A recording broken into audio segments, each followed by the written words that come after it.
I want to just, before we get into the choir, I want to take a moment because one of the things the church has done recently is we've gone on mission up to Lynn, Massachusetts. And we had a group of 10 of us go up there. And so we're going to take a moment just to hear from some of the team members. I know that most of these people like to hide in the background, but if I could have you come right here in the middle. Anybody? Who was there? Let's see. Who was there? There we go. There we go. We got 3 of the ladies. 4 of the ladies. There we go. And I want to just take a moment because I want to just ask them each individually about one highlight of the weekend in Lynn, Massachusetts. Something that they remember. There we go. There we go. Okay, come on, Sophia. Go ahead. Carol, what's the one thing that stood out about your experience on the short-term mission trip? Well, my friend Carol here and I got to paint outside the railing, so one either side, and all the people kept walking down, and we said hello to everybody, and sometimes they would come back and we'd have to say hello again. But it was good, and we made people smile, and they could see that we were part of the church. Now, this is my new friend Carol, and we are Carol and Carol. We are the Painter Sisters. We painted. That's great. Good. And she speaks for me because I don't speak. There you go. In Go front ahead, of Lucy. people. Lucy. Actually, 2 things. One is I was amazed by the church, like 18-something. It was humongous, and it was beautiful. The stained glass, the organ that was massive that went across the whole front of the church.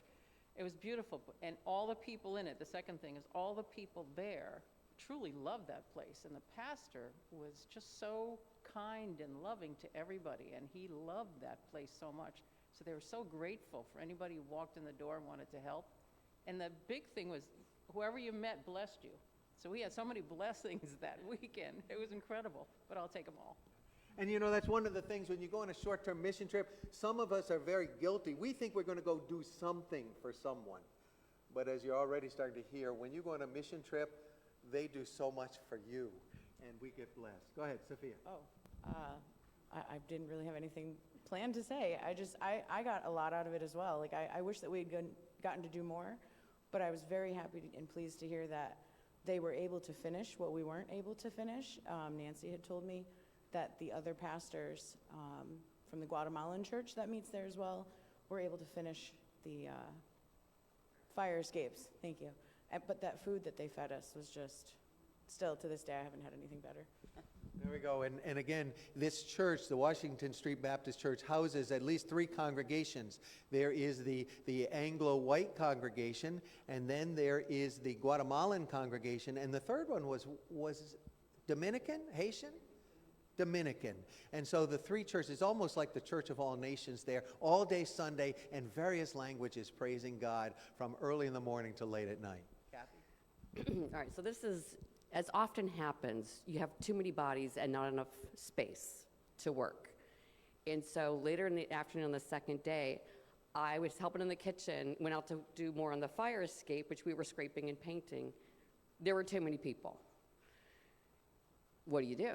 Well, I got a shovel and a bag and started cleaning up the dog poop around the church. Needed to be done, let's do it. But in doing that, Sophia joined me. And then Nancy joined me. And what a fellowship we had, just walking around the church, making sure there were no landmines. It was just, you never know what you're going to get blessed when you go on these trips. There you go. Again, it reminds me of when I had gone to Australia several years ago and arrived at the church early and went into the restroom, and there was a guy who was cleaning the toilets, and he was singing a praise song. And I said, that's pretty amazing that you can do that. And he said, I'm singing and working for the Lord. And so, it's a great reminder that no matter what you're doing or where you are, you can be serving the Lord. You may think, hey, I'm just a custodian, or you may just think, I'm just a stock clerk. But if you do it with a heart for the Lord, it makes it worship and a blessing, even if you're doing a job that nobody wants to do. Well, thank you very much, team, for going. Yeah, go ahead, Carol. One more thing. One of the guys that kept walking back and forth just wanted to talk to us. His name was Scott.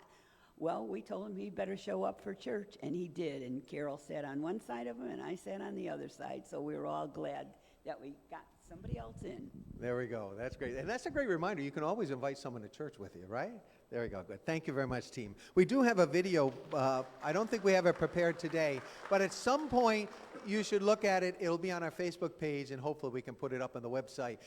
Sophia and Scott Gale actually sang a worship song for the offertory and then joined their choir singing, and it was really great. So thank you very much. Now our choir is going to offer some special music. No turning back.